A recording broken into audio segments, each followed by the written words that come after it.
ما في سفرة رمضانية بتكمل بدون خبزة رمضان. جربوا اعملوها بالبيت واستمتعوا بكل خطوة فيها، والريحة غير شكل.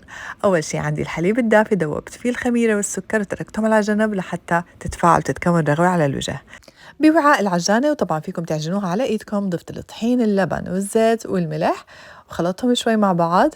بعدين نزلت عليهم الحليب اللي فعلناه مع الخميرة. وإذا حسيتوا إنه العجينة بدها شوي زيادة طحين، ارجعوا ضيفوا واعجنوا. هون صارت عندي جاهزة، غطيتها وتركتها ترتاح أقل شي ساعة. وهلأ بنجهز الخلطة اللي بندهن فيها الوجه، عبارة عن حليب وبيض ولبن نخلطهم سوا. العجينة بعد ما تخمرت عندي قسمتها لنصين، يعني هذا المقدار رح يعمل لكم رغيفين أو صينيتين. بالصينية بنغلفها بورق الزبدة، بنفرد العجين وبنعمل هذا الشكل. طبعا انتو فيكم تستخدموا ايدكم، فيكم تعملوا أي شكل انتو بتفضلوه. بندهن الخلطة على الوجه، وبعدين شوية سمسم وشوية حبة البركة. وكتير مهم إنكم ترجعوا تغطوها وتتركوها ترتاح تقريبا 20 دقيقة. بندخلها الفرن محمى من قبل، وبرضو بس تطلع بنرجع بنغطيها. وطبعا لا تنسوا أهم شي صحن الحمص، وصحتين وألف هنا.